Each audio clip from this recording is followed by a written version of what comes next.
Nine TV special news నేను నీరజ. ఇప్పుడంటే heroines item songs అదే స్పెషల్ సాంగ్స్ అంటూ ఆడిపాడేస్తున్నారు. కానీ ఒకప్పుడు ఈ సాంగ్స్ కి స్పెషల్ ఫ్యాన్ బేస్ ఉండేది. ముఖ్యంగా ఈ పాటల కోసమే టికెట్స్ తెగేవంటే ఆశ్చర్యం లేదు. అలాంటి స్పెషల్ సాంగ్స్ కి అప్పట్లో కేర్ ఆఫ్ గా నిలిచింది సిల్క్ స్మిత. ముఖ్యంగా నటనలలో బోల్డ్, కళ్ళల్లో పవర్, స్టెప్పుల్లో గ్రేస్ ఈ అమ్మడికి మరింత ఫాలోయింగ్ ను తెచ్చిపెట్టింది. అలా కేవలం 17 ఏళ్ల కెరియర్ లో 450కి పైగా సినిమాల్లో నటించిన సిల్క్ స్మిత అంతే వేగంగా తన కెరియర్ ను క్లోజ్ చేసింది. మరి ఆ శృంగార భామ జీవితంలోని చీకటి కోణాన్ని ఒకసారి తరిచి చూద్దాం.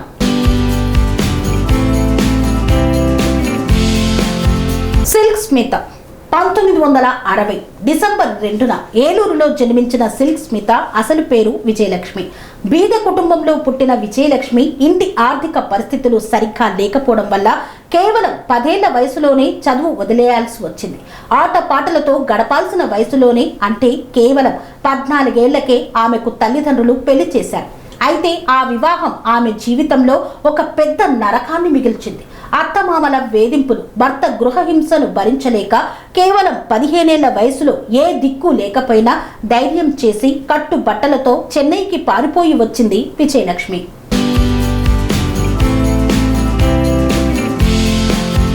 అయితే చెన్నై అప్పుడు మద్రాస్కి వచ్చిందన్న మాటే కానీ అక్కడ తెలిసిన వాళ్ళు ఎవరూ లేరు. దీంతో బతుకుతో పోరాటం చేసేందుకు సినిమా ఇండస్ట్రీలో హీరోయిన్లకి మేకప్ వేసే మేకప్ గర్లుగా తన కెరియర్ ని మొదలు పెట్టింది. అయితే అదే టైంలో విజయలక్ష్మిలో కళ్ళల్లో ఉన్న ఇంటెన్సిటీ, ఆమె టాలెంట్ ని పసిగట్టిన డైరెక్టర్ ఆంథనీ ఈస్ట్ మ్యాన్ ఇనాయేట్ తేడి చిత్రంలో ఆమెకు ఫస్ట్ ఛాన్స్ ఇచ్చారు. ఇక ఆ తర్వాత తమిళ దర్శకుడు విను చక్రవర్తి ఆమెకు పరిచయం కావడంతో తన కెరియర్ కి టర్నింగ్ పాయింట్ అయిందనే చెప్పాలి.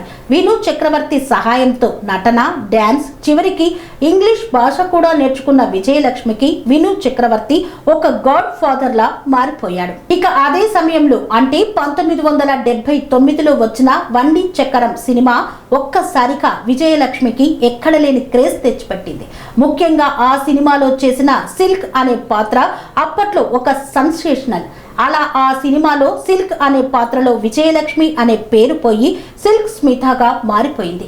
ఇక ఆ దెబ్బకి 1 కాదు 2 కాదు ఏకంగా 17 ఏళ్ల సినీ కెరియర్ లో తెలుగు, తమిళం, మలయాళం, కన్నడ మరియు హిందీ భాష అన్న తేడా లేకుండా దాదాపు 450కి పైగా సినిమాల్లో నటించి స్టార్ గా నిలిచిపోయింది. ఆ క్రేజ్ ఎలా ఉండేదంటే అప్పట్లో చిరంజీవి, రజనీకాంత్, కమల్ హాసన్ వంటి స్టార్ హీరోల సినిమాలే సిల్క్ స్మిత డేట్స్ కోసం ఎదురు చూసేంతగా. ఇక ప్రొడ్యూసర్స్ అయితే సిల్క్ స్మిత స్టెప్ వేసిందంటే చాలు మా సినిమా మినిమం గ్యారంటీ అని నమ్మేంతగా. ఇక పోస్టర్లపై హీరోలకి సమానంగా సిల్క్ స్మిత ఫోటో కూడా ప్రింట్ చేసేవారంటే స్మిత ఇండస్ట్రీని ఎంత షేక్ చేసిందో అర్థం చేసుకోవచ్చు. ఈ పోస్టర్స్ చూసే మాస్ ఆడియన్స్ సినిమా హాల్లకి క్యూ కట్టేవారు. మరి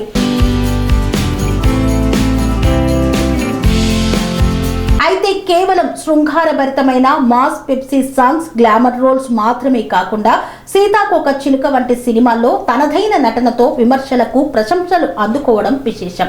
అయితే అలా సిల్వర్ స్క్రీన్ పై గ్లామర్ క్వీన్ లా దూసుకుపోతున్న సిల్క్ స్మిత లైఫ్ ఒక్కసారిగా డేంజరస్ టర్నింగ్ తీసుకుంది.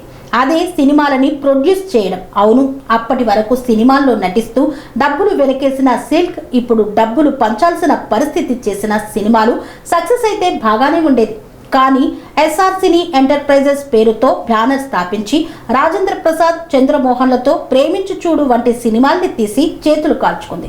ముఖ్యంగా తన పర్సనల్ సెక్రటరీని అమాయకంగా నమ్మడంతో అతను ఆమె నమ్మకాన్ని వంచి సినిమాలకు విచ్చలవిడిగా ఖర్చు చేయించి ఆమెను అప్పుల ఊబిలోకి నెట్టేశాడు.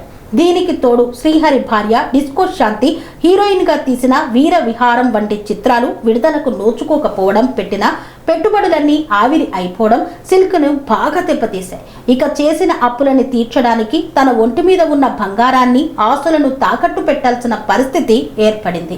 ఇలా ఒకవైపు సినిమాల్లో నష్టపోవడం, మరోవైపు పర్సనల్ లైఫ్ లో నమ్మిన వాళ్ళు దగ్గర లేక అనాథలా మిగిలిపోవడం ఆమెను బాగా కుంగతీశాయి. దీనికి తోడు డిప్రెషన్ లోకి వెళ్లిన సిల్క్ మద్యానికి బానిస అయిపోయింది.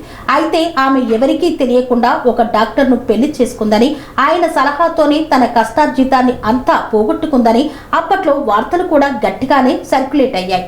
మొత్తానికి అటు అప్పులు ఇటు మానసికంగా ఒంటరి కావడంతో డిప్రెషన్ కి వెళ్లిన సిల్క్ 1996 సెప్టెంబర్ 23న అంటే కేవలం 35 చిన్న వయసులో చెన్నైలోని తన నివాసంలో ఆత్మహత్య చేసుకుంది. ఇక సూసైడ్ చేసుకున్నప్పుడు రాసిన లెటర్లో తనని ఎవరు మోసం చేశారో, తన బాధ ఏంటో అంతా రాసిందన్న కథనాలు వచ్చాయి కూడా. అయితే ఇప్పటికీ సిల్క్ డెత్ ఒక మిస్టరీ అన్నవాళ్ళు లేకపోలేదు. ఏది ఏమైనా ఎలాంటి బ్యాక్గ్రౌండ్ లేకుండా స్టార్ స్టేటస్ పొందిన సిల్క్ స్మిత ఇలా చిన్న ఏజ్ లో సూసైడ్ చేసుకోవడం నిజంగా బాధాకరం. అనురాగానికి అమ్మ ఆదర్శం, ఆరోగ్యానికి Shri Sai homeo stores and clinic. అనుభవం, అర్హత, అంకిత భావం కల డాక్టర్లచే చికిత్స. అన్ని రకాల ఆరోగ్య సమస్యలకు నమ్మకమైన ఎంపిక Shri Sai homeo stores and clinic.